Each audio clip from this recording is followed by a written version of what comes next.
Era yo director general de servicios públicos en la Ciudad de México.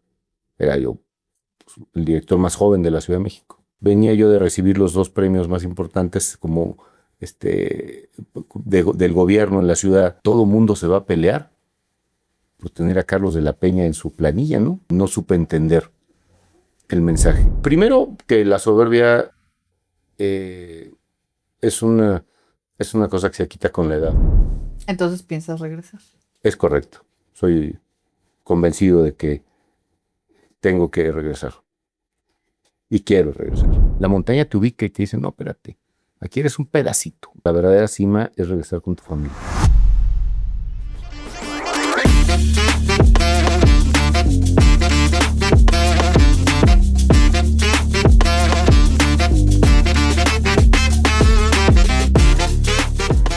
Hola amigos, yo soy Ale Carrillo y este es mi podcast Orígenes. Hay personas que hacen de la política una profesión, hay otras que hacen del servicio público una forma de vida. Nuestro invitado de hoy lleva casi 3 décadas transitando por ambos caminos. Ha trabajado en gobiernos municipales, estatales y federales. Ha conocido el poder desde dentro de la administración pública. Ha dirigido equipos, ha coordinado delegaciones nacionales, ha emprendido como empresario y cuando muchos habrían optado por retirarse de la vida pública, decidió regresar, pero desde la sociedad civil, convencido de que la participación ciudadana también transforma comunidades. Es licenciado en Ciencias Políticas y Administración Pública, además de haber cursado estudios de Historia en la Universidad Nacional Autónoma de México y la Universidad Anáhuac. Ha sido servidor público, empresario, presidente de una asociación civil actualmente y aspirante a gobernar uno de los municipios más importantes del Estado de México, Metepec. Pero hoy no queremos hablar solamente de cargos, campañas o partidos. Queremos conocer al hombre detrás del personaje público, saber qué lo formó, qué lo ha hecho levantarse después de alguna derrota, qué entiende por poder, por servicio o por legado. Hoy nos acompaña en Orígenes Carlos de la Peña Jiménez Ofarri. Bienvenido, Carlos. Muchísimas gracias. Muchas gracias por la oportunidad de platicar y conocernos un ratito, ¿no? Muchas gracias. No, muchas gracias por aceptar nuestra invitación. Dinos, si hoy desaparecieran los cargos, las empresas, las campañas, cualquier etiqueta de este tipo, ¿quién es Carlos? Pues, antes que nada, es un esposo feliz, un padre feliz, un ciudadano feliz, fíjate. En general, soy una persona con cargo, sin cargo, empresa, sin empresa. Procuro siempre ser feliz y vivir tranquilo, que es lo que todos aspiramos, ¿no? A vivir tranquilos. Cuando dicen cuál es tu meta en la vida, para muchos la meta son metas económicas en un gran porcentaje, pero de verdad nada como la tranquilidad. Eso es, ahorita sería mi definición de que sin todo eso, ¿qué haría yo? Seguir siendo feliz y vivir tranquilo. ¿Cómo es la casa donde creciste, Carlos? Pues fíjate, yo crecí en una casa que ahora le llaman disfuncional. Mis papás se divorciaron cuando yo era muy niño, a los 9 años. Entonces crecí, mi primera infancia, fue una primera infancia muy feliz, porque cada 8 días me iba con mi papá a un rancho que tenía él en Huauchinango, Puebla. Entonces pues ahí crecí de viernes a domingo. Era yo el más feliz porque pues corría para todos lados, jugaba con los hijos de los peones, de la gente que trabajaba en el rancho, trabajaba yo con ellos y desde ahí pues empezamos a conocer una vida diferente, ¿no? Y obviamente aquí en la casa, aquí en Toluca, yo vivía en Venustiano Carranza 608 Poniente, donde ahora, enfrente a donde está Summers, había una Sidral Mundet. Uh-huh. Ahí llegué a vivir a Toluca cuando yo era muy joven. Bueno, muy niño, tenía yo 6 meses. Ahí desarrollé mi preescolar y luego parte de mi primaria. Y era una casa, fíjate que siempre fui muy libre para poder platicar, para poder, ¿cómo se llama? Jugar con mis hermanas. siempre con un papá presente, con una mamá muy presente, hasta que creo que a los 8 o 9 años mis papás se divorciaron.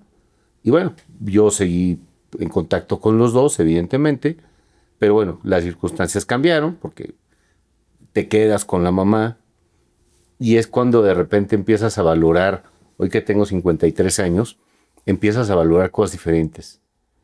Que dices, híjoles, pues mi mamá era una fregona, ¿eh?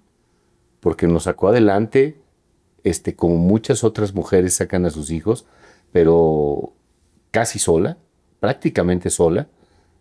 Nos sacó adelante con escuela, nos sacó adelante con alimentación y sobre todo nos hizo gente de bien, que eso es bien importante. Y eso 100% se lo debo a mi mamá, que se la rifó como los grandes.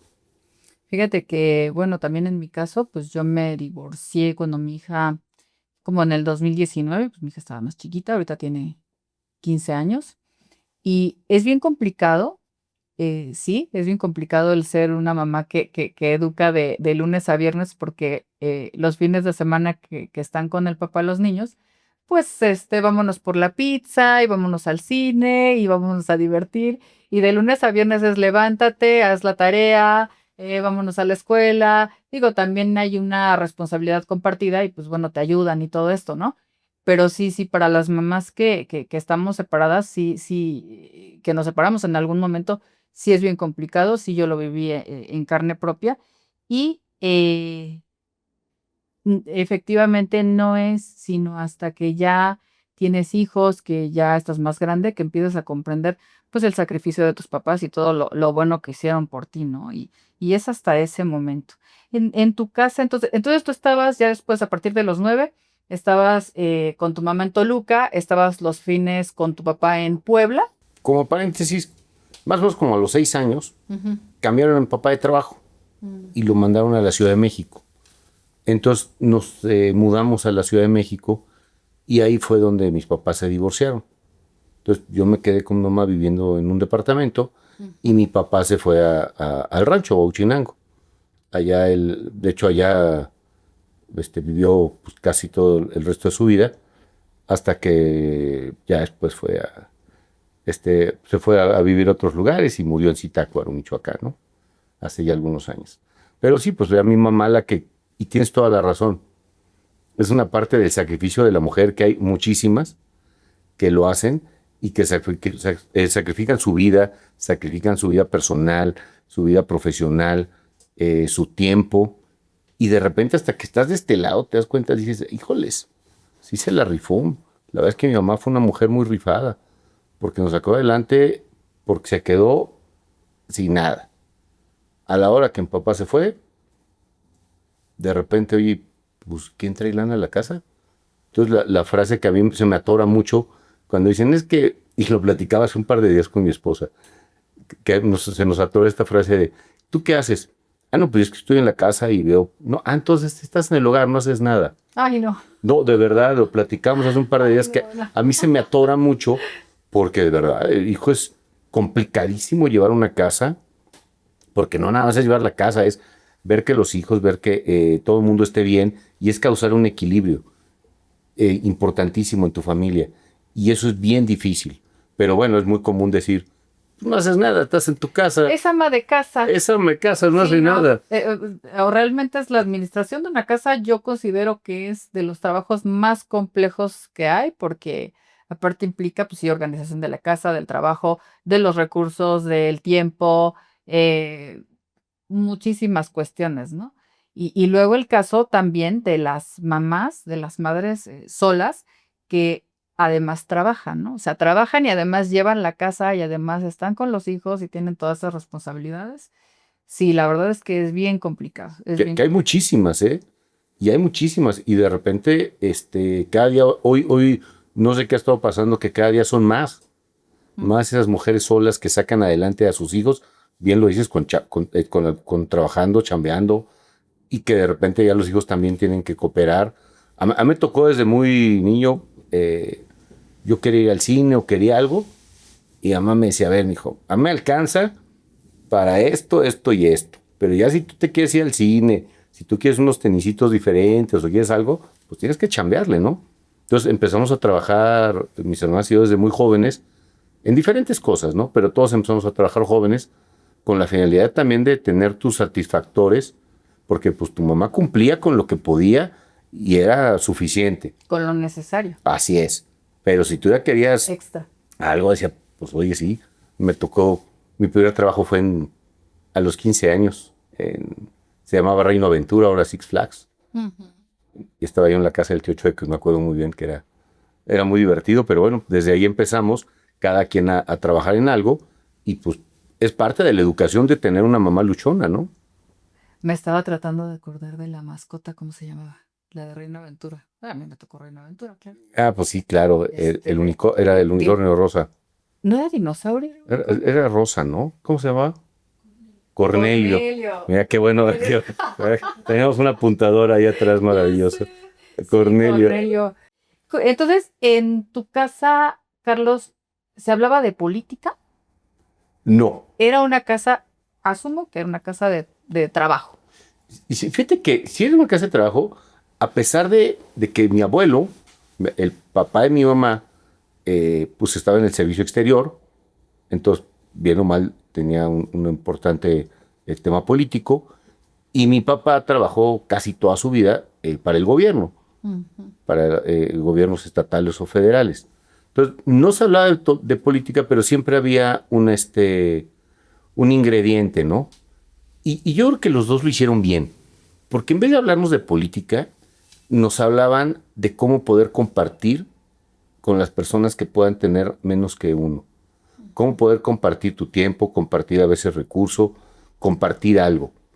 Y eso es bien importante. Entonces, si la política se entiende o la pregunta enfocada de, oye, vamos a desayunar y estamos desayunando y hablamos de las noticias, no, en mi casa no pasaba eso. En mi casa hablábamos de cosas diferentes, pero siempre enfocado a un tema de bienestar social, ¿eh? Y la verdad es que nunca hubo un tema de ser envidiosos o de ser personas que solamente para algunas cosas jalábamos, no. No, mi mamá nos dio una gran muestra de lo que era ser solidario y subsidiario en el terremoto del 85. Ella estuvo en un voluntariado y de verdad se paraban unas fregas tremendas, y ella, con ejemplo, te demuestra las cosas, que eso es parte de la política, ¿no? Porque la política es procurar el bien común. Entonces, en ese sentido, pues ellos predicaban con el ejemplo, ¿no? Y a los hijos les podemos decir muchísimas cosas y darles un discurso y una hora estarles repitiendo lo mismo, pero yo creo que como hijos lo que más recordamos es lo que vemos que estaban haciendo nuestros papás, ¿no? Las acciones que estaban realizando. Si yo me acuerdo del terremoto, claro que me acuerdo del terremoto y me acuerdo que estábamos desayunando y recuerdo mucho que mi papá dijo, porque nosotros ya vivíamos en Metepec, y dijo mi papá, ojalá que no haya pasado nada en la Ciudad de México, bueno, en el DF, ¿no? En ese tiempo en el DF. O sea, imagínate cuando empezamos a ver, y que antes, bueno, los periódicos ya te acuerdas, ¿no? Que así todo, las fotografías, estaban todos llenos los puestos de periódicos. Y nosotros como niños veíamos todo eso, y sí, cómo olvidar, pues, cómo el pueblo, pues, fue solidario, ¿no? O sea, y claro, que recuerdo la tragedia y todos la recordamos, pero creo que lo que más recordamos es cómo nos ayudamos, ¿no? Y cómo todos hicimos algo. Bueno, estábamos chiquitos, pero bueno, los mayores hicieron muchas cosas, ¿no? ¿Cuál es el recuerdo más feliz que tienes de tu infancia, Carlos? El rancho, sin duda. Cualquier escena del rancho en Huauchinango, la que tú quieras, es mi momento más feliz. Era un gran lugar en el que yo me desarrollaba, corría, iba, venía, conocía, me enlodaba. Tengo que trabajaba, yo los fines de semana pues me tocaba trabajar. Obviamente era yo niño, pero pues mi papá siempre fue una persona de esfuerzo, ¿no? Dedicada al esfuerzo, y pues no la aplicaba, ¿eh? Y era yo muy feliz, ya después jugábamos con él. Me enseñó a jugar él y mi abuelo dominó. Entonces en las noches en el rancho era como aprender cosas diferentes, y jugábamos dominó, me enseñaba a jugar cartas. Y algo muy padre, te voy a platicar. Ahorita fíjate que me estás regresando el cassette. Mi papá tenía una chimenea una chimenea de fierro. Y en esa chimenea ponía música clásica y de repente parecía como el fuego, como si estuvieran siendo los violines o estuviera haciendo algún otro instrumento, y nos podíamos pasar horas, mi papá y yo, viendo la chimenea. Fíjate que eso como que lo tenía tantito borrado. Y ahorita hasta emoción me volvió a dar. Qué bonito recuerdo. ¿Has regresado? Sí, fíjate que regresé con una de mis hermanas, con Carla, hace poco. Bueno, hace como 6, 7 años. El rancho ya, mi papá lo vendió, ya es difícil el acceso. Pero bueno, al final del día pasé, lo vi de lejitos, vi la casa que era la del rancho y ya, fue todo. Pero sí, Huauchinango es un lugar que tengo guardado en el corazón. ¿Y el recuerdo más difícil? Yo creo que la separación de mis papás, porque no alcanzas a entender qué pasa. Me acuerdo muy bien un domingo regresando de comer, y estábamos en el coche, 2 de mis hermanas, mi mamá, mi papá y yo. Y de repente mi mamá dice, oigan, su papá ya no va a vivir con nosotros. ¿Cómo? ¿Qué pasa, no? Y esa transición de saber qué pasa,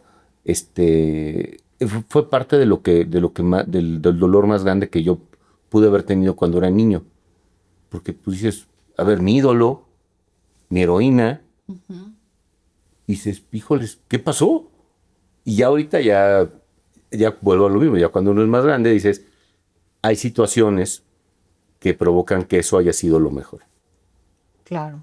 Y ellos tomaron su decisión. Y al final del día, pues como adultos la tomaron, y hoy que ya me toca ser adulto, casi adulto mayor, pues ya lo ves de una manera diferente, ¿no? Claro. ¿Cuál fue la primera injusticia que recuerdas haber presenciado? La primera injusticia, sí hay varias, fíjate. Una muy particular. Mi mamá era muy meticulosa con sus cosas. Entonces un día dijo, quiero mandar barnizar, que raspen y barnicen otra vez mi recámara. Era una recámara muy vieja.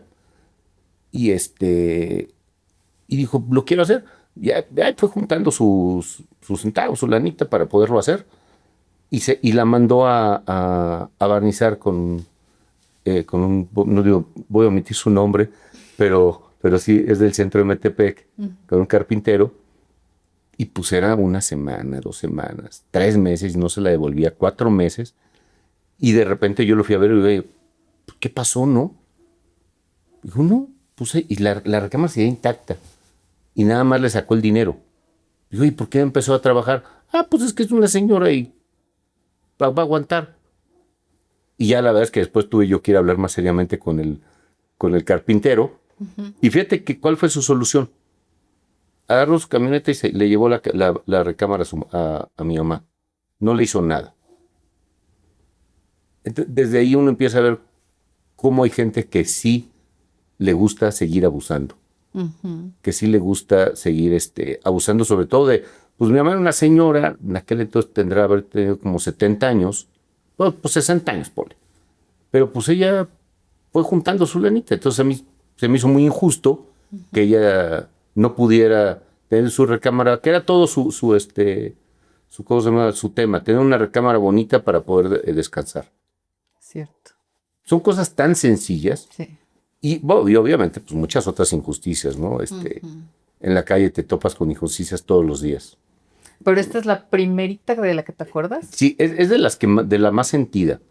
Y a mí hay un tema de injusticia que se me atora todos los días porque es algo extremadamente común, que es el maltrato a los animales. Eso es más una injusticia total porque están indefensos. Ellos son, la gran mayoría son nobles. Esperan algún acto de nobleza del ser humano cuando de repente se encuentran cosas como estas, o perdón que lo diga, o tarugos como que los quieren envenenar, como Pedro Sola, ¿no? Que es parte de lo que la semana pasada comentaba. Si lo hizo de broma, pésima broma. Porque es bien el delicado tener un micrófono, tener tanta audiencia y sí, no lo veo, no veo ese programa, pero lo supe. Y la verdad es que yo dije, a ver, ¿estoy leyendo mal No, ¿Qué dijo? no, y se vieron pésimo, y Pati Chapoy riéndose. La verdad es que no era algo para broma, y es una injusticia total, porque los perritos, los gatitos no tienen la posibilidad de defenderse contra esas cosas. Y confían. Totalmente. Son inocentes, obviamente. Sí, claro, y es algo que a mí en lo personal se me atora muchísimo. Me acuerdo que leí alguna, ay, a ver si no me equivoco, envenenaron a unos rescatistas, a unos perritos rescatistas, ¿no sé si te acuerdas? Algo leí, algo de ese tipo, pero imagínate lo que, además ellos como, esos animalitos, lo que están haciendo por los seres humanos y el ser humano comportándose de esa manera, ¿no? Sí, es una injusticia total. No, no toda la injusticia es entre humanos, ¿eh? No. También los humanos somos muy injustos de repente con cosas muy sencillas, que es como el maltrato animal, que lo puedes evitar de una manera muy sencilla. Carlos, me llama mucho la atención que hayas estudiado historia y además ciencias políticas. Entender el pasado me queda claro que nos clarifica la forma de mirar el presente. Entonces, ¿por qué historia? ¿Por qué ciencias políticas? La historia fundamentalmente porque me encanta el chisme. Y hay que conocerlo. Lo más importante de la historia son los chismes. De repente, porque la historia es interpretativa. Ujú. ¿A qué me refiero? Que cada quien interpreta la historia de una manera diferente, y sobre una fase de la historia puedes encontrar 4 o 5 versiones. Y si se escribió hace 4,000 años o 3,000 años, ¿cómo vamos a saber si es verdad o no? Entonces, por eso te queda también saber los chismes de la historia, ¿no? Que estaba plagada de confusiones, estaba plagada de intrigas, estaba plagada de muchas cosas, que eso es muy padre, porque te das cuenta que el ser humano, desde antaño, no ha perdido su característica de querer abusar de otras personas. No ha perdido su característica de no ser solidario y subsidiario, de querer ¿cómo se llama?, sobresalir sobre todas las personas antes. Se antepone muchísimos a lo colectivo. Y eso viene desde de la historia de todo la que tú quieras. Y hay que conocerlo. Y para poder dedicarte a lo que me gusta dedicarme, que es el tema comunitario, pues tienes que conocer de dónde viene todo, ¿no? Un poquito. Y conocer de repente que si Iturbide cambió su entrada a la Ciudad de México para pasar a saludar a la Güera Rodríguez en su balcón y decirle gracias, si fue cierto o no fue cierto.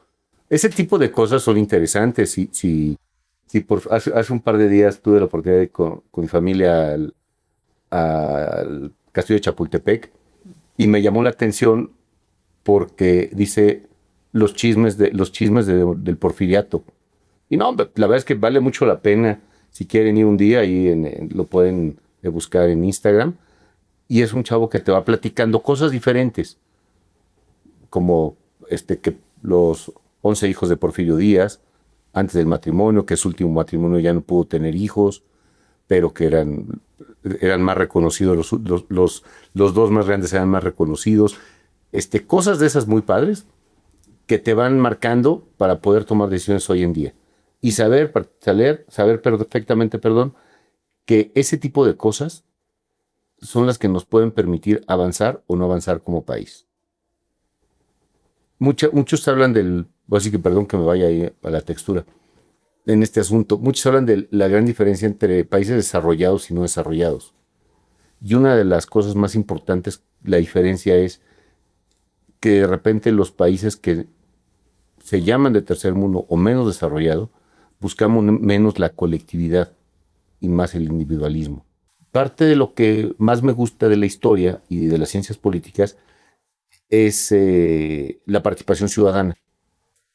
Que las y los ciudadanos podamos participar en nuestro día a día.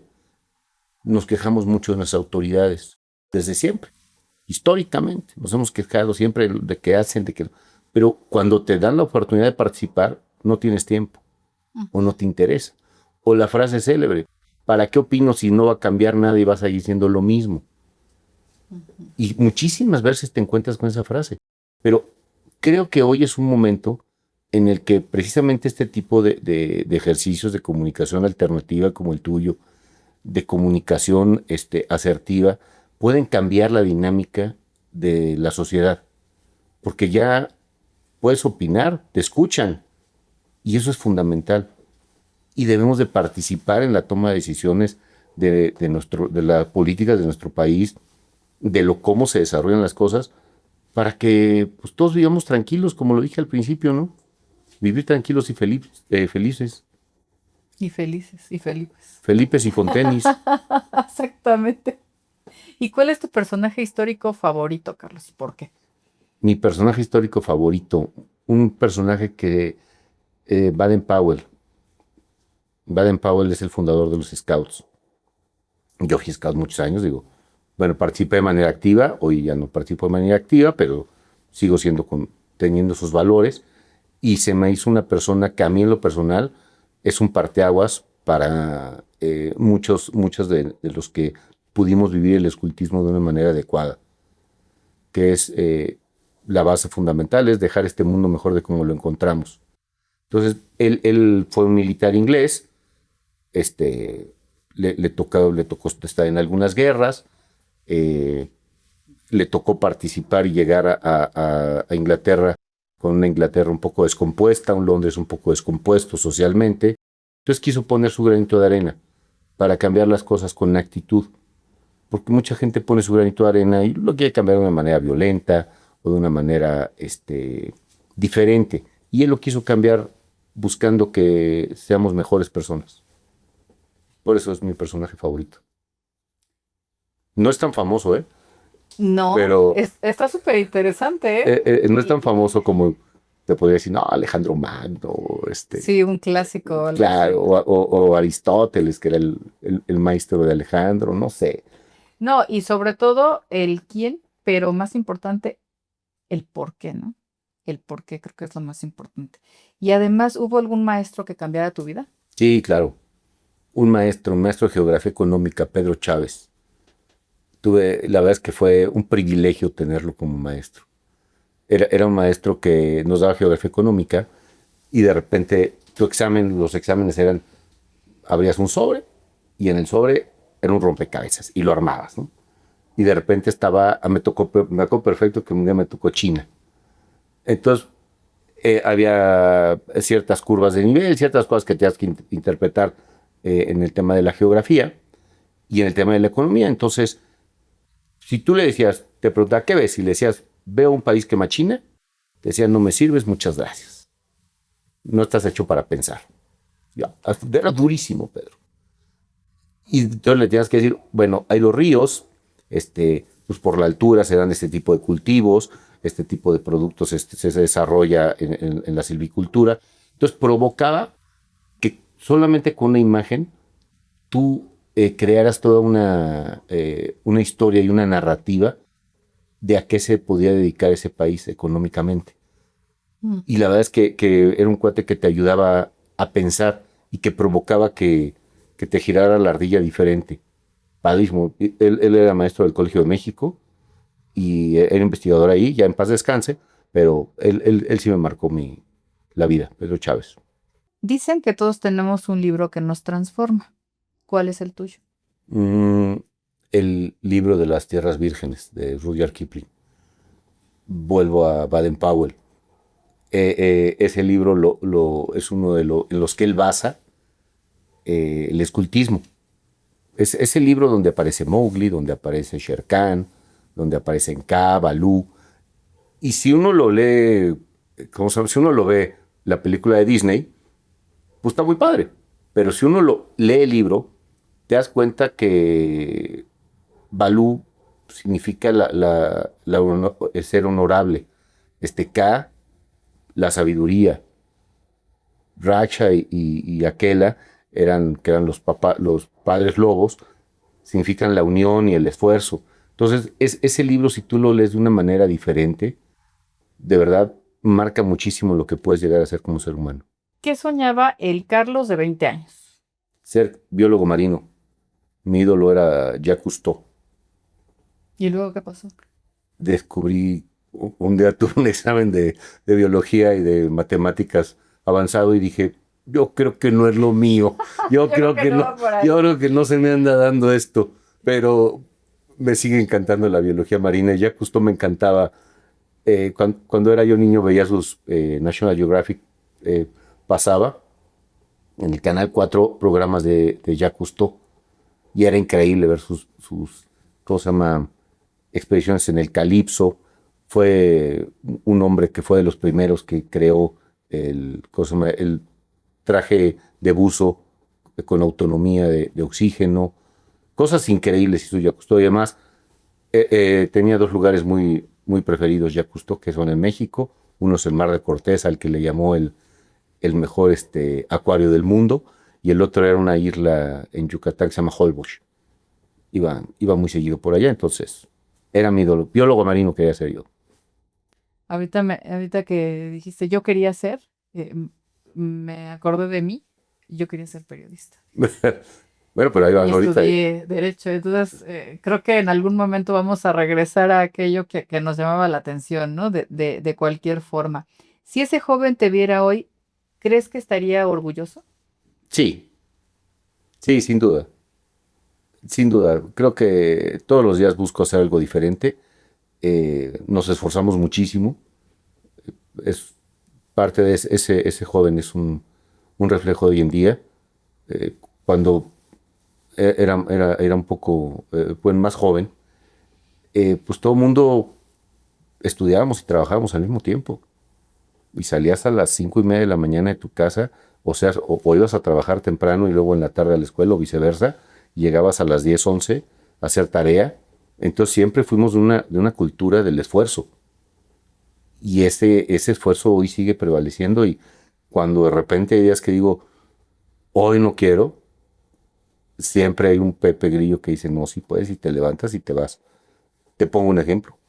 Ayer acabé de trabajar. Ayer domingo, llegué a tu casa a las 4 de la mañana hoy. Me dormí hora y media y tuve que ir a presentar a un concurso de obra pública por la Ciudad de México. Mm. Entonces, pues hoy sí es cansado, sí, claro, es cansado, pero es satisfactorio. Y ahora se me atora mucho cuando de repente te dicen, es que ya trabajé 5 horas, ya me cansé. Espérate, Ah, caray. espérate, échale ganas, hay que dejar de salir, hay que salir de esa zona de confort. 5 horas y ya me cansé. Wow. Bueno, pues pasa, ¿eh? Claro que sí.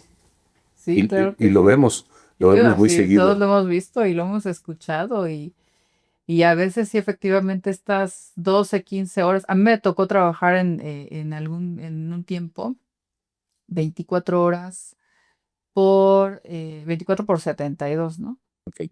Entonces, pero esas 24 horas pues tenía que estar despierta todo el tiempo. Eres Entonces, Ministerio Público. no, yo era juez de cateos, órdenes de aprehensión y sí, y medidas de protección en línea. Pero entonces nosotros pues recibíamos una llamada de que el sistema ya te estaba avisando, pero de cualquier manera pues estabas trabajando tú en tu escritorio y todo. Entonces imagínate si nosotros hubiéramos dicho, ya me cansé, ¿no? O sea, y al día siguiente pues sí tenías pendientes porque tú tenías un término de, no sé, 3, 24 horas, no sé, 7 horas, 4 horas, 4, 3, 24 horas. Depende de la resolución. Entonces, al día siguiente de que, bueno, tú estabas tus 24, pero al día siguiente tú seguías resolviendo, ¿no? Lo que te quedara. Entonces, al final no tenías como quien dice 3 días de descanso, sino que tú seguías trabajando al día siguiente.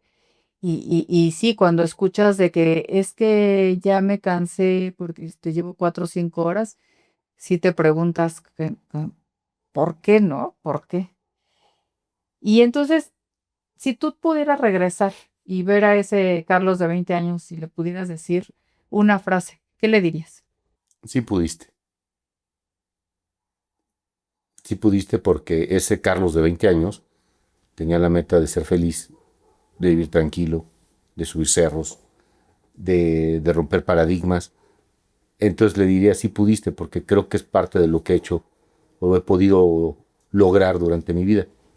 Que es Lo una que vida tú muy, soñabas. que es una vida muy común y corriente. No hay nada ¿cómo te podría decir? Nada extraordinario, más que buscar todos los días hacer las cosas bien. No siempre se puede, no siempre este, se permite porque las circunstancias cambian, pero siempre ha sido buscar no dañar al de enfrente en la toma de decisiones.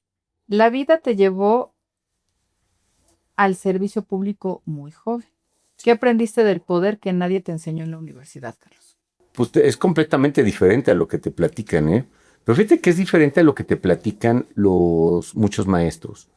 Pero vuelvo a los libros y vuelvo un poco a la historia, pero es tan similar a lo que te platica la historia. En el servicio público la palabra poder para mi gusto está pésimamente empleada.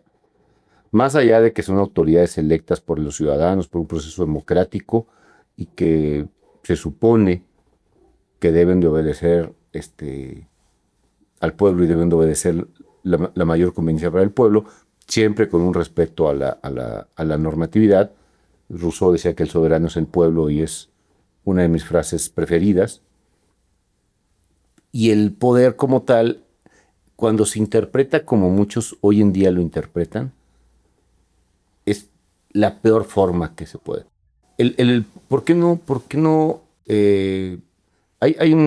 Por ahí hay una frase de alguien que aquí en Metepec se acerca una señora y le dice, oiga, es que tengo este problema y esto, y se voltea esta persona y le dice, aquí yo soy la autoridad y yo tengo el poder. Sí, claro, pero se le olvidó decir que tiene el poder de ayudar a la gente, tiene el poder de que la gente pueda vivir mejor, tiene el poder de ser solidario, subsidiario, tiene el poder de impulsar el humanismo mexicano, tiene el poder de ponerte en los zapatos de las personas que se inundan, que tienen sus casas llenas de agua y poderlos ayudar. Eso sí es el poder. Lo otro es un fanatismo tonto que muchos llevan a cabo y que les encanta decir, yo tengo el poder. Creo que se parecen como a He-Man. Ah, sí. Lo veo como cuando se toma de esta manera el poder como sentirse en un nivel, en una jerarquía, en un nivel superior, en donde tengo el poder, pero tengo el poder, es como decir, yo tengo el poder de aplastarte, ¿no?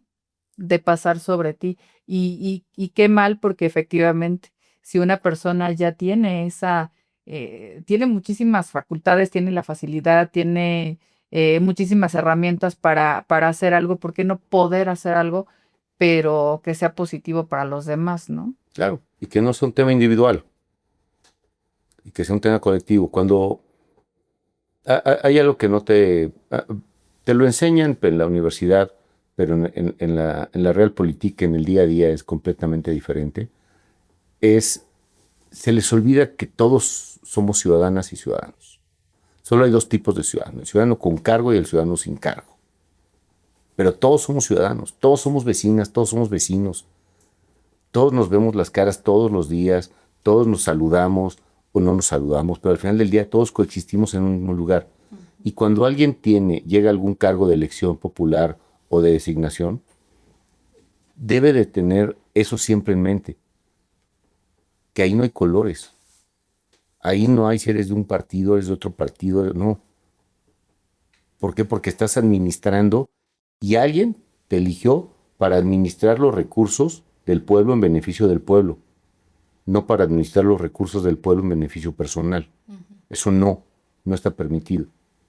Entonces, es donde creo que el poder está pésimamente interpretado por ese tipo de personas, ¿no? Yo creo que es en general, ¿no? Lo que te enseñan en la universidad, sales queriéndote comer al mundo, ya sabes muchísimo y sí, realmente lo que hay afuera es totalmente diferente, ¿no? Hay cosas que no. Claro que es una base, el conocimiento, etcétera, pero por supuesto, pero sí, el mundo real es muy diferente y ahí es donde se aprende. Tú trabajaste en distintos niveles de gobierno. ¿Cuál fue el momento en que entendiste que administrar recursos públicos significa administrar vidas? En, Tuve la oportunidad de ser delegado federal de la Comisión de Desarrollo Indígena aquí en el Estado de México, algunos años. Y es increíble, la verdad. Increíble lo que se puede hacer con el recurso del pueblo bien manejado, que realmente llegue a quien debe llegar. Es increíble la cantidad de beneficio que puedes tener en unas acciones tan sencillas. Y nos tocaba atender a la población más vulnerable, que son los pueblos originarios. A mí en lo personal la palabra indígena se me atora, no me gusta, no la uso. Prefiero llamarlos pueblos originarios. Y es increíble lo que podíamos hacer, porque durante muchos años fueron sobajados, maltratados. Y sí, de repente ellos dijeron, oye, pues voy a aprovechar, ¿no? Voy a aprovechar que me quieres tratar mal y entonces voy a convertirme en un mártir. Y de repente entender ese estado multicultural que tenemos en México, esa fue la parte que más me gustó y que hoy por hoy me sigue llenando el corazón. Ese momento en que pudimos cambiar una vida. El poder cambia vidas. Eso es fundamental. Y las tiene que cambiar. Si uno está en la administración pública, ese poder debe de cambiarlas de manera positiva. Y hacer los que tengan el poder, en ese sentido, lo deben de saber siempre. Que una decisión de ellos cambia la vida. Como un juez, ¿no? Para bien o para mal. Como un juez, Así una es. decisión cambia vidas, ¿no? Y no únicamente, sí, en el caso de los jueces, sí, no únicamente es la persona el justiciable, ¿no? Estás tocando la vida de la víctima, de sus familiares, de todos los familiares de esa persona que está ahí detenido en un proceso.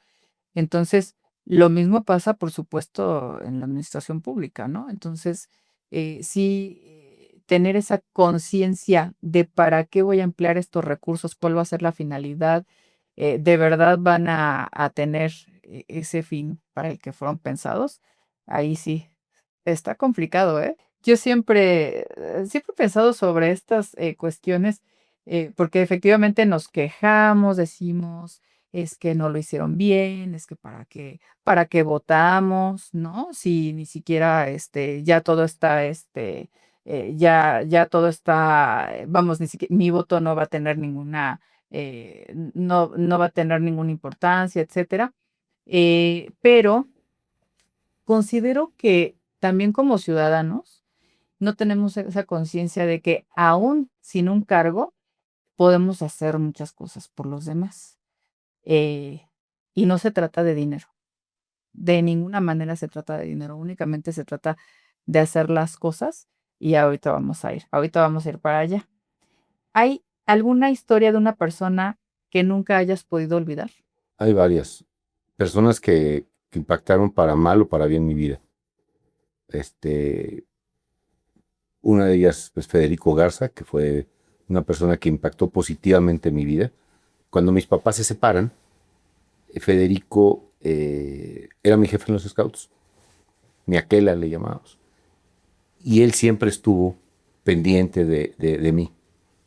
Y una parte de lo que soy hoy en día se la debo a él. Entonces es una persona que siempre la recuerdo con muchísimo cariño. Todavía hace un par de años, 3, 4 años, tuve la oportunidad de irme a subir un cerro con él, que era lo que hacíamos. Y no, hombre, pues me llenó el corazón 2 veces más, ¿no? Porque ya veía yo a mi ídolo, ya con sus años. Y ya me tocó ayudarlo. Hay una canción que acabo de escuchar hace poco. Si no me equivoco, es un muchacho de Hawái que de repente habla de que empieza a envejecer su papá. Y hay una frase que dice, ahora es mi turno de alejar los monstruos de ti. No, hombre, es una gran frase. Y es una frase de agradecimiento a todas esas personas que durante muchos años formaron parte de tu vida. Todo es una enseñanza. Muchos dicen, los japoneses dicen que las cosas no son buenas o malas, sino cómo las interpretemos, ¿no? La realidad es esta. Si la persona que llega, toca la puerta de tu casa es la persona que tenía que llegar. Tal vez no es la que esperabas, fue a la que tenía que llegar. La que te ibas a enseñar algo. Así es. Así es. Yo creo que es la reflexión que viene después de, ¿no? Sí, no es bueno, no es malo, sino la reflexión que viene después de. ¿Alguna vez llegaste a tu casa preguntándote si realmente estabas cambiando algo? Pues yo creo, no creo, pienso firmemente, pues como unos 280 días al año, porque no todos, pero sí, la gran mayoría de las veces llegas a casa y dices, híjoles, me faltó algo, pude haber hecho algo diferente para que fuera mejor, para que funcionara o para que estuviera mejor. Siempre, pero tristemente es cuando llegas a casa, felizmente lo pensaste y al día siguiente lo puedes mejorar, ¿no? ¿Qué voy a hacer mañana para que sea diferente? Y entonces el día siguiente eres mejor y así sucesivamente, ¿no? Hay algo que me llama mucho la atención, Carlos. Tú te pudiste quedar en el gobierno y seguir teniendo este tipo de cargos públicos y tú decidiste tomar otro camino. ¿Por qué dejar un cargo para emprender? Porque te cansa tantito el gobierno, ¿eh? Los ritmos de trabajo, la dinámica, eh, perdón que lo diga, la porquería que hay a veces adentro, te cansa, de verdad cansa. Y quiero poner mi esfuerzo y mi granito de arena para en mi humilde realidad poder cambiar eso. Porque México se merece algo completamente diferente a eso. Más allá de partidos, no estoy hablando de partidos y de vinculaciones partidistas, estoy hablando como Carlos, como ciudadano. Entonces busqué, puse mi empresa, me dedico a la construcción y al comercio. Hay veces que nos va muy bien, hay veces que no nos va bien. Sí soy de esos empresarios que de repente se llega la quincena y dices, híjoles, no nos pagaron, ¿qué hacemos? ¿Y ahora Oye, cómo pago yo, no? ¿ahora cómo pago? Entonces, en la casa de ustedes, siempre es un tema muy complicado porque de repente lo único que me tiene prohibido vender mi vieja es la casa. Pero, pero siempre es, oye, no me hizo. Mujer sabia. Sí, me hizo, oye, hace falta planita, pues ahí está tu coche. Todavía te puedo, además, hace menos de un año, mi esposa me dijo, a ver, tenemos esta situación económica en la empresa, vende mi coche, me compro un coche más barato y pagamos lo que se debe. Eso es ser un empresario diferente, porque no todos los empresarios son exitosos. A mí sí me toca sufrir, como a muchos, cada quincena, cada vez que hay que pagar SUA, cada vez que hay que pagar impuestos, cada vez que hay que buscar emprender, como todos sufrimos muchísimo. Pero al final del día, eso me está permitiendo tener una visión diferente de lo que vamos a hacer cuando regresemos al gobierno. Porque vamos a tener ya un conocimiento de ambas partes, ¿no? Parte de lo que ahora he aprendido y queremos implementar en algún momento es demostrarle a esas personas que el gobierno, el poder, es un aliado. No un enemigo. No un enemigo. Y que sea de verdad un aliado, que no sea un enemigo. Entonces piensas regresar. Es correcto. Soy convencido de que tengo que regresar. Y quiero regresar. Perfecto. Cuando decidas el momento, te vamos a entrevistar otra vez si nos lo permites. Claro Y ya que nos sí. platicarás de qué se trata. Muchas gracias, claro. ¿El fracaso ha sido en algún momento un maestro en tu vida? Sí, por supuesto. En el 2004 era yo director general de servicios públicos en la Ciudad de México. Era yo el director más joven de la Ciudad de México, director general.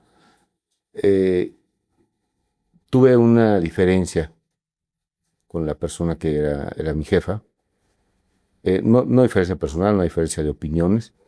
Y dije, pues voy a renunciar. Venía yo de recibir los 2 premios más importantes como del gobierno en la ciudad. Dije, no, pues todo mundo se va a pelear por tener a Carlos de la Peña en su planilla, ¿no? Nadie se peleó. Y tuve un 2004 complicadísimo en el día personal porque no supe entender el mensaje. El mensaje era bajar la guardia sin agacharse, nunca, pero sí bajar la guardia y seguir en una actitud diferente. Y no lo entendí. No lo entendí y fue, yo creo que el peor año de mi vida a nivel profesional, el 2004. ¿A nivel profesional y personal hubo alguno? De igual manera, claro, por supuesto, ese mismo año tuve muchísimas complicaciones en mi vida personal, en mi vida sentimental, en todas. Fue un año, de 2 años que dices, me levanté porque me Que tenía se que acabe, por levantar. favor. Me levanté porque me tenía que levantar, porque Sí. siempre es importante levantarse cuando estás en la lona, ¿no? Ujú. Pero sí, ese año fue implacable. Además de lo que ya nos comentaste, ¿qué más aprendiste de ese año? Primero, que la soberbia eh, es una cosa que se quita con la edad. Te pones en los zapatos de la otra persona porque ya lo viviste, ya estuviste en la lona. Te da elementos para no volver a estar. Y la segunda, para cuando sientas que vas a volver a llegar, tomar decisiones adecuadas para salir adelante. Con la edad viene la sabiduría. Sí, bueno, en muchos sentidos, la experiencia un poco. Fíjate que hay algo que me gusta mucho, que es una combinación entre los adultos mayores, adultos de más de 65 años. Yo lo veo mucho con mi suegro, que edad tiene 83 años, tiene una habilidad mental impresionante. Y con los jóvenes, porque generalmente el joven se queja de que no tiene experiencia y no le dan oportunidades reales de trabajo. El adulto mayor se queja porque es adulto mayor y no tiene oportunidades reales de trabajo. Tú imagínate una fusión entre empuje y experiencia, que en vez de estar discutiendo quién es mejor,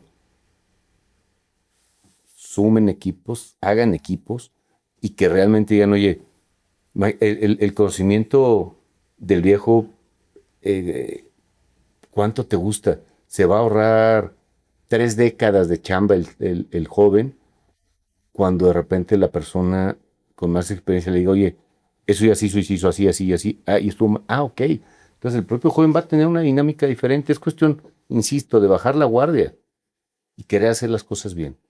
Pero pasa que los jóvenes no aprovechan esa sabiduría, esa experiencia, eh, lo cuestionan, ¿no? Es que antes se hacía de esta manera, pero ya las cosas no son así. Entonces, yo creo que en ese sentido sí debemos de actuar con humildad, ¿sí? El estar abiertos a esas personas que efectivamente ya transitaron un camino que con independencia de que eran otros tiempos, claro que su experiencia nos puede servir de muchísimo y estar abiertos a esto. ¿Tienes una asociación? Platícanos, Carlos, de esta. Sí, yo lo comprometido con Metepec. Surge desde hace muchos años, pero legalmente surge en el 2019. No somos donataria autorizada, estamos dados de alta ante Hacienda, declaramos siempre en ceros porque no tenemos cuentas donde nos puedan depositar. Y ¿por qué lo hicimos así? Porque al tener un poquito el ojo en la política o ser alguien que puede ser visible, pues siempre va a haber algún mal pensado, ¿no? Que va a decir, lo usan para otras cosas, pero no, por eso Ciudadano Comprometido vive de algo que se llama compartir. Nosotros compartimos lo que tenemos. Los miembros de la asociación ponemos de nuestro recurso y compartimos lo que nosotros tenemos. Puede ser tiempo, puede ser, como lo decías hace ratito, puede ser conocimiento, puede ser algún que compren algo algún material y lo podamos ir a compartir con alguna persona, pero nosotros no damos apoyos, compartimos lo que tenemos porque no nos sobra. Se llama Ciudadano Comprometido por eso. Se llama Ciudadano porque soy un ferviente admirador del ciudadano, del concepto como tal de ciudadano que se desarrolla en la cities, que se desarrolla ¿cómo se llama? En su entorno. Y comprometido porque si dices algo, prometes algo, cúmplelo.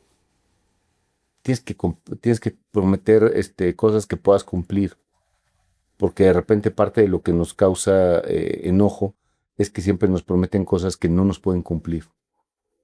Y con tal de tenerte ahí como Pues de llegar, ¿no? de llegar, lo prometen. Entonces creamos esa asociación civil y nos enfocamos en varias cosas. Las 4 principales es el medio ambiente. Hemos ido a plantar arbolitos. Nuestra primera acción colectiva fue repartimos unas bolsas de tela en los supermercados y en los mercados. Y me acuerdo que mandamos a hacer 20,000 y yo dije, de aquí a que se acabe. Te lo juro que se acabaron como en 2 horas. Nos empezaron a hablar de los diferentes puntos. Oigan, ya me las acabé. Porque la gente dijo, sí, yo quiero. Sí, porque ya no nos dan bolsas. Ya, exactamente, y eso fue en el 2019 cuando empezamos. Después hemos ido a plantar árboles, sobre todo a la zona de la mariposa monarca, a Manalco de Serra. Hemos ido a plantar árboles le llamamos 3,000 árboles, 3,000 hogares, porque es la casa de la mariposa monarca. Nos gusta mucho estar en el tema de la prevención del medio ambiente. Traemos ahorita una campaña importante de no tirar basura en las calles, de no generación de basura, porque, pues, lo primero, porque está mal, de saque, ¿no? Pésimo. Y lo segundo, porque es un gran componente para las inundaciones que estamos viviendo, ¿no? Hace un par de días se inundaron otra vez algunos municipios y mucha culpa tenemos nosotros por la basura. Nos enfocamos en temas también culturales, obviamente, pues parte de la historia, ¿no? Es el sello de la casa. Apoyamos muchísimo las cosas culturales para poder estar orgulloso de nuestras raíces, de nuestro entorno. Hace ratito usaste una frase que decías que hay que conocer nuestros orígenes, ¿no? Nuestro pasado, para poder saber cuál es nuestro futuro. Y nosotros creemos plenamente en eso y creemos que tenemos un presente extraordinario. Por ejemplo, aquí en donde estamos, en San Jerónimo, hay uno de los grupos de charros más importantes de todo Metepec y poca gente lo sabe. Hay que impulsarlos, hay que ayudarlos porque la charrería es un tesoro nacional. Sí, tú vas aquí en el carro y van adelante de ti los caballos, ¿no? Como si nada. Ya te vas esperando, ya sales. Y ese tipo de cosas son las que impulsamos en Ciudadano Comprometido. Además de, pues ahí va también el tema ya personal. Impulsamos políticas tendientes a la participación ciudadana. Yo soy apasionado de una cosa que se llama la gobernanza, que es la joya de la corona en la administración pública, que es una administración honesta, una administración transparente, eficaz, pero de la mano de una alta participación ciudadana. ¿Cómo te imaginas Metepec, Carlos? ¿Cómo me Sí, lo...? que dijeras, que alguien te dijera, te voy a conceder todos tus deseos, así. Digo, ahorita hablabas de Amanalco y me queda claro que entonces no se limita únicamente al municipio, sino No, es una cuestión que va más allá, ¿no? Pero si llegara un genio y te dijera, oye, te voy a conceder todos los deseos que quieras respecto al municipio de Metepec, ¿qué le pedirías? justo, un Metepec justo, un Metepec que tenga justicia social, un Metepec que no haya tanta desigualdad entre una zona y otra, un Metepec que nos dejemos de preocupar cuando llueve, que nos dejemos de preocupar cuando nuestros hijos salgan a la tienda como salíamos nosotros cuando éramos niños. Solitos y regresábamos bien. Un Metepec justo en ese sentido. Es justo que paguemos impuestos, totalmente, pero es justo que esos impuestos sean bien administrados para que esas inundaciones no ocurran. Tengamos baños dignos en las escuelas públicas. Metepec es uno de los municipios que en su territorio tiene más escuelas de todo el país, porque somos un municipio dormitorio y en muchos sentidos. Zona dormitorio. De repente no hay las mismas oportunidades. En Metepec hay 2 preparatorias públicas. No hay una sola universidad pública. Debemos de cambiar esa realidad y que haya un Metepec, que haya piso parejo. Que todos podamos tener un mínimo satisfactor. No estoy hablando de que todos seamos millonarios y que todos tenemos, no. Estoy hablando de que todos tengamos el mínimo necesario para vivir de una manera digna. Y eso sería el Metepec que yo le pediría al genio. Y fíjate que no hay una universidad pública, pero curiosamente hay muchísimas escuelas privadas, ¿no? Por supuesto, y es muy justo, está muy bien, no pasa nada. Es decir, eso no estoy en contra, porque al final del día son escuelas. Y es un tema de enseñanza y es un tema increíble. Pero creo que debemos de tener una justicia en en el piso parejo desde la educación, porque no es posible que de repente nuestros hijos se tengan que trasladar a 2 horas de distancia para ir a una universidad, siendo que podemos tener una aquí en Metepec, ¿no? Sí, a mí me tocaba ir, es 1 hora a Toluca, ¿no? O sea, yo iba a Prepa 4, después iba a la Facultad de Derecho, y sí te toca 1 horita en camión, ¿no? De ida, de Y si vuelta, llueve, como caminar, está lloviendo ahorita, que es época de lluvia y que te está encargo. lloviendo y todo, ¿no? Entonces, sí, estaría increíble que todas esas oportunidades se acercaran, ¿no? Yo como ciudadana, ¿qué puedo hacer? Participar, ¿Cómo? levantar la voz de una manera respetuosa. La Constitución marca que hay 5 formas de consulta ciudadana. El plebiscito, la consulta ciudadana, que participemos cuando eso pasa. Cuando se están elaborando los planes municipales de desarrollo, estatales o nacionales, participar, dar tus ideas, ser constante, te juro que cuando te tocó hace algunos años la frase, si tú un policía te decía ponte el cinturón, no le hacías caso, el cinturón de seguridad en el coche, Ujú. pero tuvo que llegar una televisora y decir, no se puso el cinturón, no se puso el cinturón. ¿Te acuerdas de ese anuncio? Entonces, ese tipo de cosas tenemos que hacerlas, participar como ciudadanos en cosas positivas que nos permitan elevar nuestra calidad de vida. Como, insisto, ejercicios como ejercicios de comunicación alternativa y comunicación asertiva, que la gente diga, ah, caray, sí, hay que ser diferente. Que dejemos a un lado un poco el individualismo y vayamos por el tema colectivo. Y no me refiero al socialismo ni al comunismo para que no se equivoquen, ¿eh? Para que no se equivoquen. Me refiero exclusivamente a ser empáticos con tu vecino, empáticos con la persona que está junto. Porque si tú eres empático, van a ser empáticos contigo. Y es participando, es tener una participación y levantando la voz de una manera respetuosa, ¿no? Y retar a debates, y yo te reto, y tú eres esto, y tú el otro. Ujú. Me da flojera los debates de políticos en los que debaten quién roba más o quién roba menos. El objetivo es no robar. Ujú. No es quién roba más o quién Sí, menos. y dices, ¿y cómo es que llegamos hasta aquí, no? Claro, entonces el chiste es no hacerlo. Ese tipo de proyectos solamente es levantando la voz de una manera respetuosa Ujú. y teniendo una claridad de que el soberano es el pueblo y lo más importante es el colectivo. Vinculamos levantar la voz con gritar, Por con supuesto. pelear. No, es ser escuchados y yo lo asumo como voy a levantar la voz porque voy a hablar, pero para que me escuchen, voy a procurar que me escuchen, ¿no? En lo que yo estoy pensando.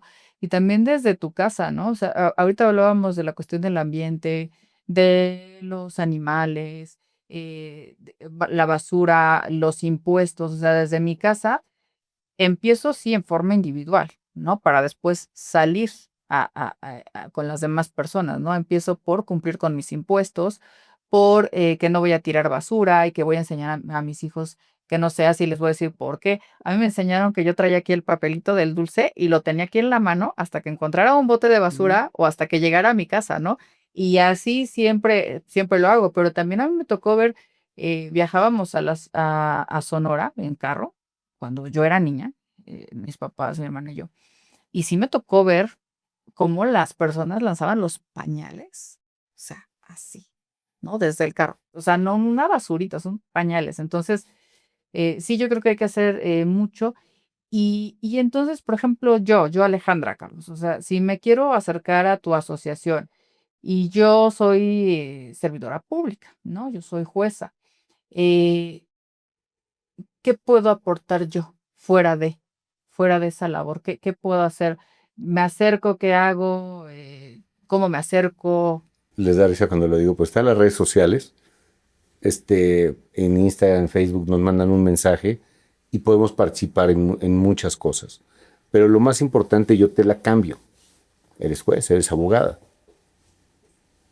¿Qué te gustaría hacer a ti, Alejandra, para cambiar un día de alguien? Fíjate ¿Qué que harías tú? yo siempre he pensado, y eso no lo he concretado, me encantaría trabajar con niños en estado pues de vulnerabilidad, niños que están en situación de abandono.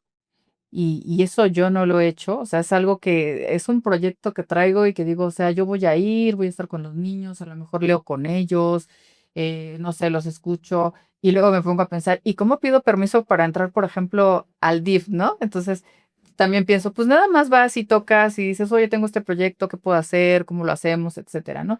Eso yo lo he pensado. Trabajar también con mujeres de la comunidad. Esto lo empecé a hacer, fíjate que yo lo empecé a hacer igual, el proyecto del podcast nació por la campaña de la elección judicial. Entonces, ese proyecto yo lo tenía desde hace, este proyecto yo lo tenía desde hace, no sé, unos 4 años. Pero entonces cuando yo empiezo a trabajar con las redes sociales y empiezo a grabar, porque yo decía, ¿cómo me voy a grabar y qué voy a decir y todo? Pero tenía la idea de hablar, por ejemplo, de violencia de género, ¿no?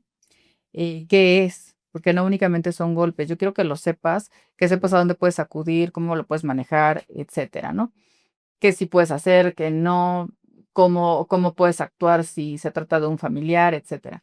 Entonces, cuando termina esta cuestión de la elección, digo, uy, esto ya salí a las redes, ahora pues yo creo que es el momento de hacer ese podcast, pero no quiero que sea una cuestión meramente jurídica, ¿no? Quiero tener a personas de todos los ámbitos, quiero tener deportistas, no sé, no únicamente la cuestión jurídica, ¿no? Quiero que esas personas que se sienten a platicar conmigo dejen un mensaje en los demás, un mensaje positivo, algo que recuerden, algo que sirva. Pero este es mi proyecto, esa es la finalidad. Pero vamos, creo que lo que yo podría aportar, bueno, no creo, estoy segura, pues sería conocimiento, ¿no? Sería conocimiento, sería tiempo, ¿no? El pasar el tiempo con esos niños, el pasar tiempo con las mujeres. Y sí, tuve algunas pláticas y fue muy, muy interesante. Conocí a muchas personas maravillosas y no accedí al cargo, pero de verdad que tuve unas enseñanzas impresionantes, ¿no? Las mujeres que no saben que la violencia no únicamente son golpes y que se quedan así como que, oye, pero también quiere decir violencia que, que no me den dinero, que me lo limiten, que me digan, si no te portas bien, no te compro tu celular, porque pues yo me dedico, yo soy ama de casa, entonces, pues todas las cuestiones económicas pues las maneja mi esposo, pero él así me dice, ¿no? Si no haces esto, pues no te voy a comprar un celular, ¿no? Eso es violencia.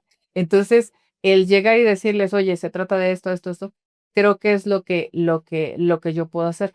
Entonces, puedo concluir, asumir que cada uno de nosotros sabemos qué es lo que podemos aportar, pensarlo pero de verdad hacerlo. Que se quede aquí en una idea y tal vez algún día lo haga. O sea, mañana voy a hacer algo para concretar esto. ¿Por qué? Porque esto es bueno para mi entorno. Yo soy parte de una sociedad, como tú lo decías, ¿no? No se trata de un partido, de un color, se trata de que soy parte, primero, pues de una colonia, ¿no? De un fraccionamiento, soy parte de un municipio. Y entonces, si yo pongo mi granito de arena de cualquier manera, desde el punto de vista que lo quieras ver, cualquier cuestión, en algún momento eso va a tener un eco en todo lo demás, ¿no? Imagínate si todos lo hiciéramos, si mañana todos hiciéramos algo bueno por otra persona o por nuestra, pues ya me contesté solita, ¿ves? Ya me contesté solita. Pero entonces están las redes sociales. Pues sí, ya cuando publiquemos el podcast, ahí vamos, sí, si nos lo permites, pues Sí, vamos a claro, por etiquetar las supuesto. redes Muchas sociales gracias. para saber más, para estar más inmersos en este tema, qué podemos hacer. ¿Cuál ha sido la historia más bonita que te ha regalado la asociación, Carlos? Eh, los apoyos que hemos podido compartir con mujeres sobrevivientes de cáncer de mama. Cada octubre hemos tenido la oportunidad de participar con una fundación amiga en ese tema y la verdad es que son cosas que llenan el corazón de una manera increíble, impresionante. Los casos, cada caso es particular, cada caso es muy diferente a los otros y poderlas ver cómo se desarrollan es increíble. Precisamente en estos días vamos a tener ya la primera reunión para que en octubre, a finales de octubre, entreguemos unos tratamientos a mujeres sobrevivientes de cáncer. No te puedo decir, oye, ¿qué damos? ¿Qué hacemos? Pues no, es lo que lo que ellas necesiten. En muchos casos, hay casos muy tristes que son parches de morfina para aliviar su dolor y poder tener un mejor morir, como dicen. Una de las cosas más increíbles es poderles compartir prótesis externas después de una operación y a la hora que salen y se ven y se visten y dicen, son felices.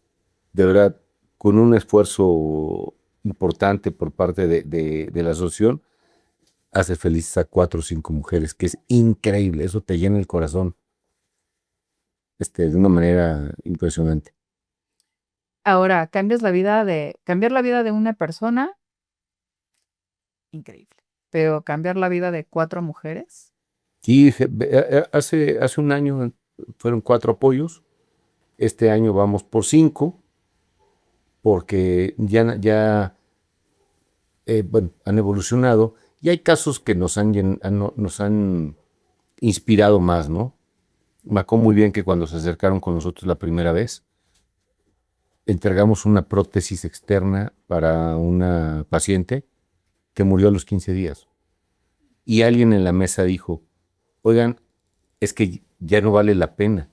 Uy, no sabes, como me engendré en pantera y dije, no, espérate, al contrario, y la vamos a ayudar y vamos a compartir con ella para que pueda tener esos 15 días diferentes.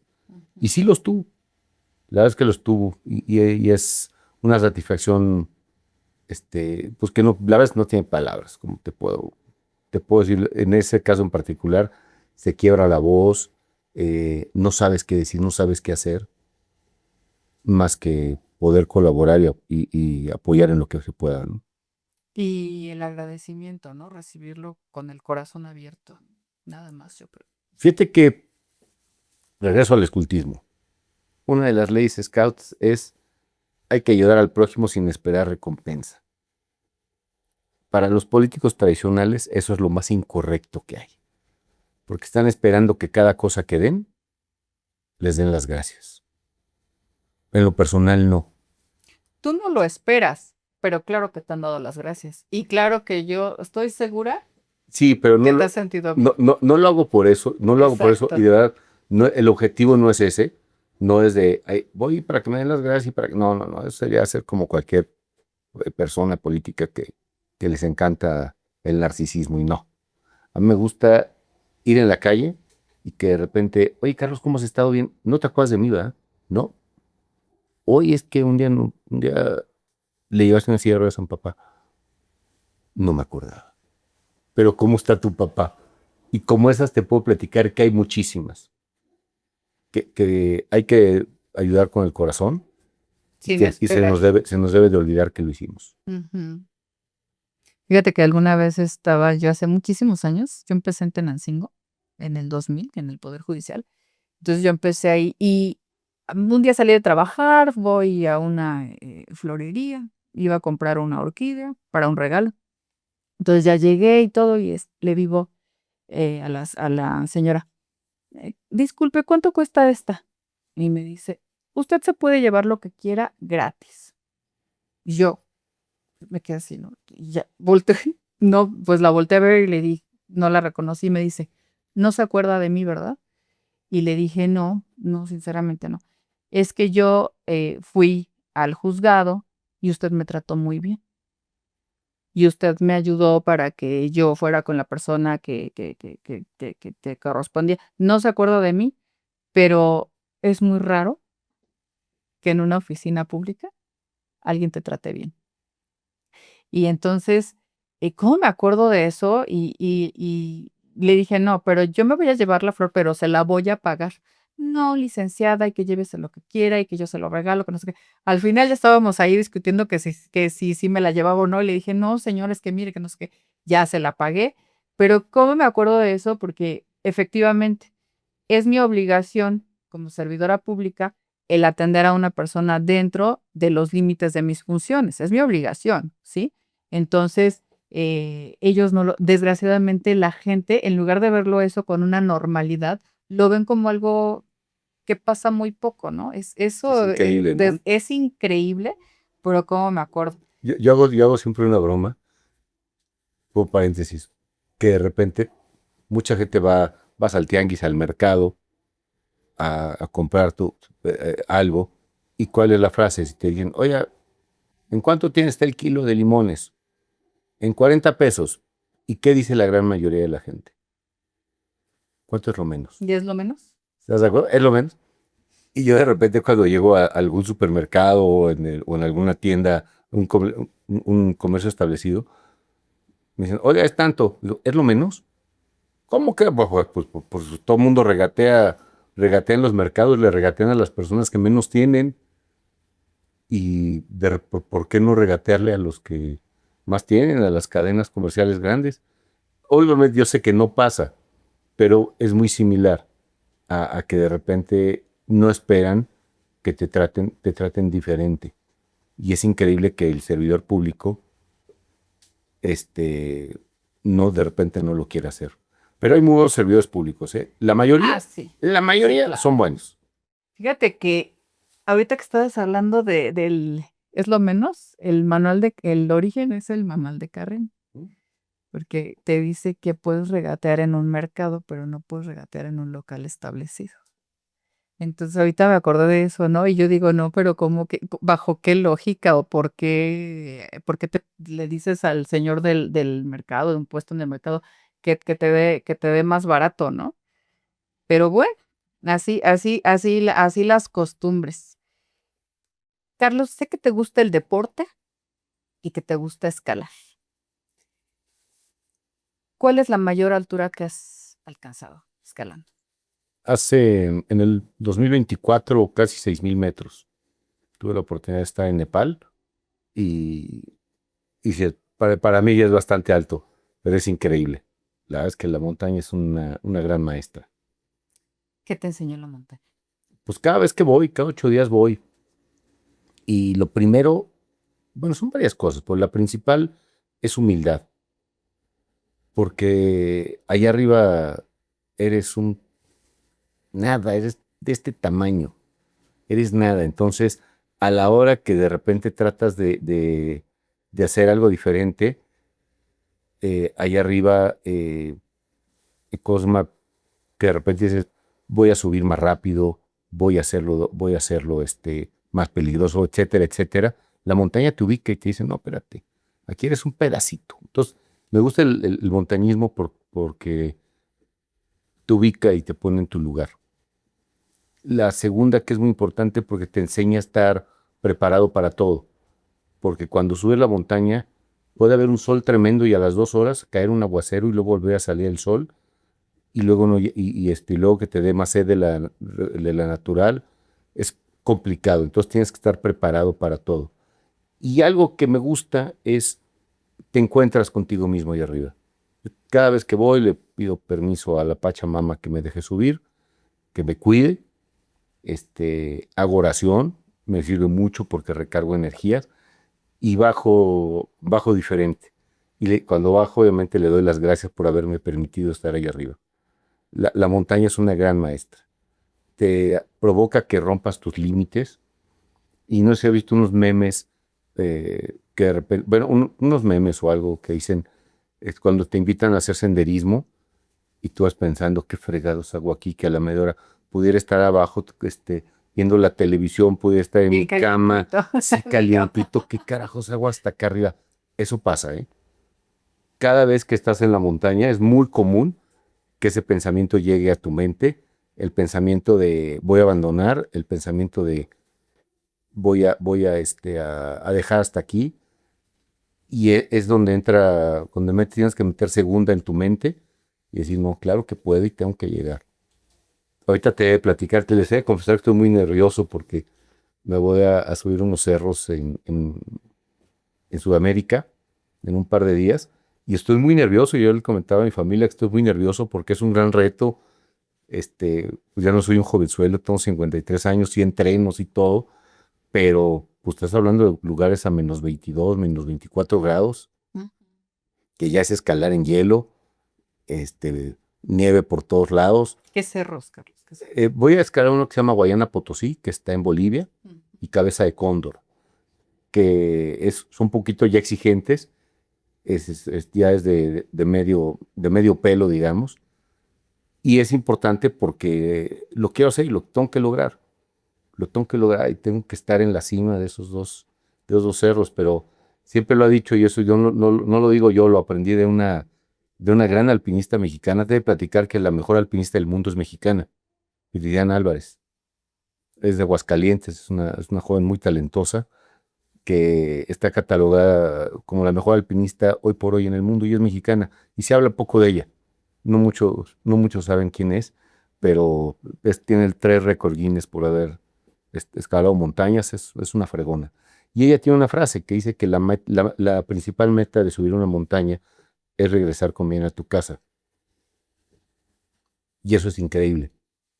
Entonces, ese pensamiento te tiene que perseguir siempre. No nada más la cima, no nada más llegar hasta lo más alto, sino la verdadera cima es regresar con tu familia. Eso es lo que me enseña la montaña. Y va de la mano la cuestión física, por supuesto, esto lo estoy aprendiendo ahorita contigo, con la cuestión de la mentalidad, ¿no? Que sí es, ya no voy a poder, ya hasta aquí llegué, ¿qué estoy haciendo aquí? Ya me regreso, y entonces hay que tomar decisiones, ¿no? ¿Sigo o me regreso, no? Es como la vida, ¿no? Es como la gente que va al gimnasio. La última rep, ¿no? Tienes que hacer 12 y a la 11 dices, hijo, ¿y si hago 11 y no 12? No, tienes que hacer No, 12. pero lo grave es cuando llevas 10, ¿no? Y dices, bueno, pues yo creo que ya vámonos, ya cumplí, ya era la última, ya ni me está viendo nadie. Entonces, hace rato platicaba con la head coach de el equipo de flag football de la selección nacional. Y sí, hablábamos de Campeonas esto. del mundo. Así es, dos veces. Y entonces, sí, dice, cuando estoy en el gimnasio y cómo, o sea, con qué cara yo le voy a exigir a ellas, al equipo, si yo me quiero saltar una repetición en el gimnasio, ¿no? Y yo misma, ¿es en serio? ¿Es en serio lo que vas a hacer? ¿Ya te vas a ir? No, vas a terminar, ¿no? Pues, Carlos, muchísimas gracias. Gracias a ti. El día de hoy hemos conocido eh, muchísimas cosas de ti. Te agradezco mucho que hayas estado con nosotros. Me voy con la reflexión, con muchas reflexiones de esta plática, te lo aseguro, de muchísimos temas. Y bueno, esperemos que ya cuando decidas regresar al gobierno nos vuelvas a acompañar y nos platiques sobre ese proyecto. Eres bienvenido, esta es tu casa. Pues muchísimas Muchas gracias. Muchas gracias por darme la oportunidad de platicar, charlar un poquito. Y claro que sí, queremos ver bien a Metepec y lo vamos a lograr. Así es, y muchísimo éxito en estos días que te vas a escalar y que regreses con bien. Muchas gracias. Gracias, amigos. Yo soy Ale Carrillo y esto es Orígenes. Nos vemos en la próxima.